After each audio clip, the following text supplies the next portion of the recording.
Francisco Lindor is one of the most recognizable players in the game. He is one of the best all-around players in the game. He can hit, run the bases, and play defense. In the history of the game, there have only been 4 shortstops with 4 seasons of a D-WAR of 1.5 or better and 25 or more home runs. Lindor, Alex Rodriguez, and Hall of Famers Cal Ripken Jr. and Ernie Banks. Lindor is the only one without an MVP award. If we add 25 or more steals in a season to the requirements, only 5 shortstops have done that. Lindor is the only shortstop to have done it twice in history. Lindor is also a switch hitter, a rare occurrence in today's game. There have been only 15 qualified switch hitters in 2024, 14 in 2023, and only 9 in 2022. He has the second highest OPS plus for a switch hitting shortstop in MLB history. Lindor also plays for one of the biggest teams in the game, the New York Mets. He has the 7th most sold jersey in baseball and has a 1.1 million followers on Instagram. He is one of the biggest stars in baseball, but he has never won an MVP. Lindor has been a very valuable player for the Cleveland and the New York Mets. Since his debut, he has been one of the best players. He ranked 6th in WAR in MLB since his debut, and he hasn't been an All-Star since 2019. Since his last All-Star appearance, he leads all shortstops in wins above replacement, but the game has failed to recognize his quality. In 2019, MLB decided to name the All-MLB team to honor the best players across both leagues. Francisco Lindor has been named to the second team in 2022 and 2023, but never to the first team. Lindor has been one of the best players since his debut in 2015 with the Cleveland Indians. Since 2015, he leads all shortstops in games, home runs, and B-WAR. One of the biggest reasons why he leads in those categories is the great start he had to his career. In 2015, Lindor was 4th best prospect in baseball, and in June 14, he made his debut against the Detroit Tigers, going 1 for 2. In 26 games between his debut and the All-Star game, he was not very good, with only 2 home runs and a .568 OPS. But after the break, he was spectacular. He had a .930 OPS with 10 home runs in 73 games. Lindor finished the season hitting .313, .353, .482 with a OPS plus of 121. He had a 4 WAR season in 99 games as a rookie, and his defense was very good as well. He had a 1.1 defensive WAR. Cleveland finished 3rd in the AL Central and missed the playoffs, but the future looked good. Lindor finished the season 2nd in Rookie of the Year voting, behind fellow shortstop from Puerto Rico, Carlos Correa. Carlos Correa and Francisco Lindor are both from Puerto Rico, and both are part of what has been called the new golden age of shortstops. The 2015 Top 100 prospect list had 4 shortstops in the top 10, and in the majors there were other young shortstops that looked like future stars, like Javi Baez, Trevor Story, and Sander Bogaerts. The future of the shortstop position looked secure for the next decade, and Lindor was going to be at the center of it. Lindor had a great rookie season, and was very close to winning the first award of his career, but unfortunately he did not win it. Could he win it in his second year in the big leagues? No. Lindor had a very good sophomore campaign, earning his first All-Star nod as well as his first Gold Glove award, and finishing 9th in MVP voting. He had a very good season, but not enough to win MVP. His OPS plus of 106 was a considerable regression from his rookie season, but his defense was still very good. Lindor finished the season with 5 wins above replacement, the second best among shortstops in the American League that season behind Carlos Correa. The 2016 MVP went to Mike Trout, so Lindor would have to wait until next year. Cleveland made the playoffs in the 2016 season and went all the way to the World Series, where they eventually lost against the Cubs. Lindor was very good in the playoffs, hitting .310 with 2 home runs and an .820 OPS. In terms of MVP voting, 2017 was the best season of Lindor's young career. He finished 5th in MVP voting and earned his second All-Star nod as well as his first Silver Slugger award. At age 23, Lindor hit a then career-high 33 home runs, which was extremely surprising considering he had 27 home runs in 257 games before that season. His 33 home runs led all shortstops in MLB, and his 5.7 WAR was 3rd behind Andrelton Simmons and Carlos Correa. I must give a brief shout out to Andrelton Simmons here. In 2017, Simmons was insane with the glove, posting a 5.1 D-WAR, the highest D-WAR by a shortstop in the live ball era. Going back to Lindor, he had a very good season in 2017, but that year's MVP was Jose Altuve, and he was way better.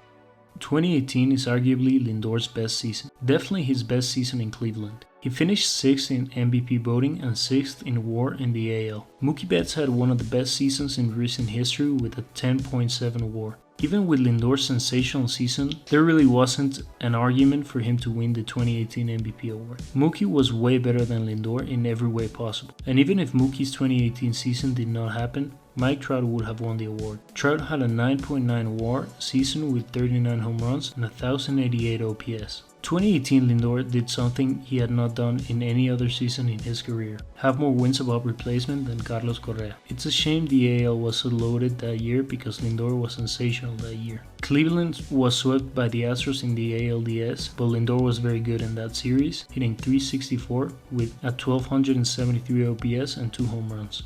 2019 was another great season for Lindor. He had his third straight 30 home run season and he had an OPS plus of 118. Defense was very good, 4th straight campaign with a DWAR higher than 1.5. He finished 15th in MVP voting and finished higher than Correa in wins above replacement for the 2nd straight year. The 2020 season was the first bad season for Lindor. He played in all 60 games but struggled at the plate. He had career lows in batting average, OPS, and OPS+.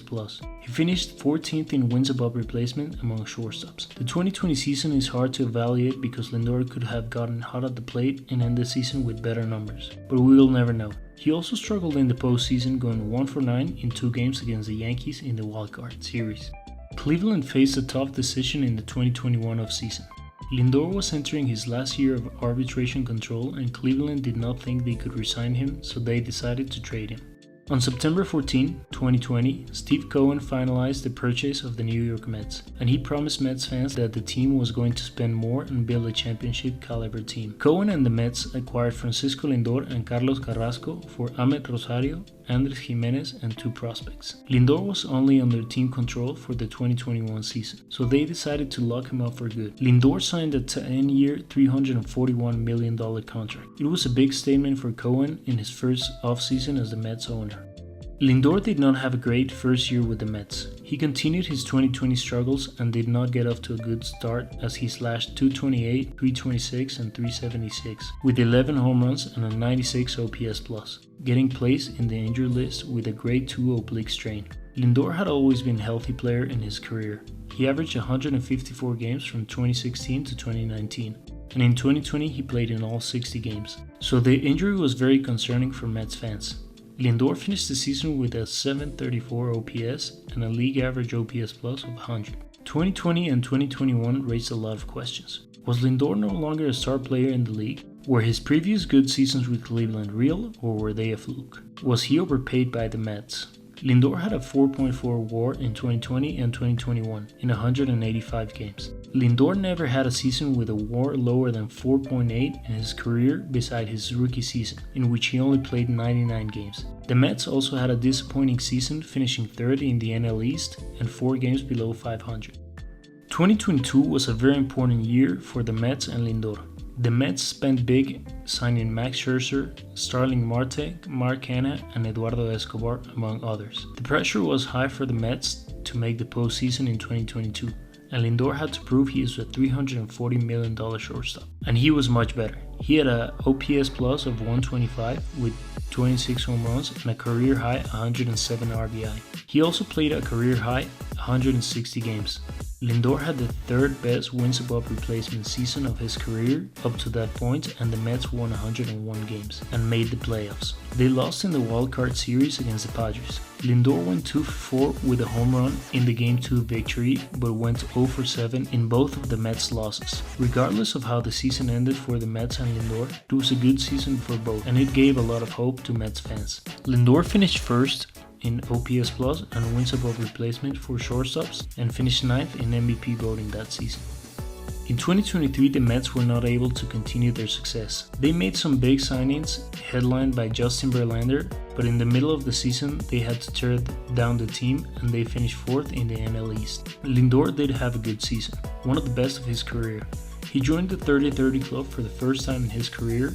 He had 30 home runs for the first time since 2019 and had the 2nd highest WAR in his career up to that point. He was one of the best players in the National League, and his great season went very under the radar. He led all shortstops in RBI and finished second in home runs and wins above replacement.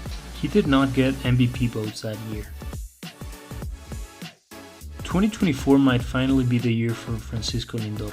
Lindor is having a very good season, and as of the day I'm making this video, is one of the favorites to win the NL MVP award. He is currently leading the league in at-bats and games, and in 137 games he has a .270 batting average, 29 home runs, 25 stolen bases, 80 RBI, and an .831 OPS, and a career high 134 OPS plus. He also has a 6.0 WAR, which is tied for third in the National League. His defense has also been great this season. He ranks in the 96th percentile in fielding run value thanks to his outstanding range at shortstop.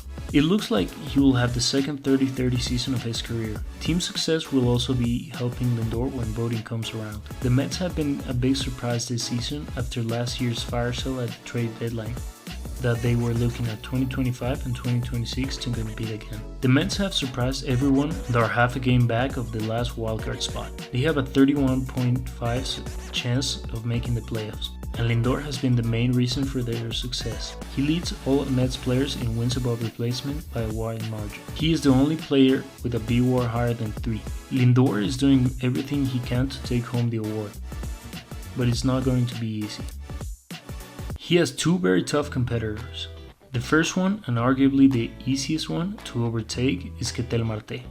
The Dominican second base has been sensational this year for the Diamondbacks. He has a 156 OPS plus with 30 home runs, and like Lindor, he has been very good all around. He is in the 84th percentile in fielding run value and in the 97th percentile in batting run value. Marte has been the heart of the Diamondbacks lineup, which has been among the best offenses in baseball. The argument for Lindor over Marte is that Lindor has been a better base runner and a better fielder than Marte. They are very similar players with similar seasons, so September is going to be crucial to create some separation between them.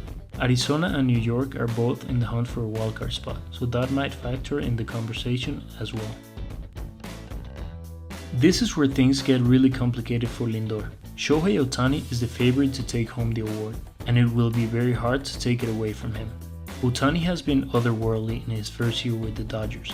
He leads the NL in wins above replacement, OPS, home runs, RBI, runs, slugging, and OPS plus. Ohtani has also 46 stolen bases and is very close to reaching the 50-50 club. No other player in MLB history has done that. Ohtani's numbers are ridiculous, and if he was pitching, he would win the MVP for sure. But he is only DHing this year, and that is where Lindor could close the gap between them. The only knock on Ohtani's season is that he is providing zero defensive value. No designated hitter has won the MVP award in MLB history, and Ohtani could be the first one to do it, and Lindor's all-around game could be what sways voters in his favor. If I'm being honest, I do not think Lindor will be able to win the 2024 NL MVP award, but I wanted to make this video to give some recognition to one of the best players in recent history and one of the most underrated players in the game. Francisco Lindor is a superstar, and I think he will go down as one of the best shorts of this era of baseball. Lindor has had some very bad luck. Whenever he has a great season like he did in 2018, another player comes along and posts an even better season. This year, it looks like it will happen again. Lindor's 30-30 season is nice, but it pales in comparisons to Ohtani's 50-50. On all things considered, this might be Lindor's best chance at winning MVP, because if Ohtani keeps putting up these numbers and returns to being an ace-level pitcher, then it's over for the National League. Lindor needs to have a sensational September if he wants to win the award and lead the Mets back to the playoffs. Don't forget to hit the like and subscribe. See you next time.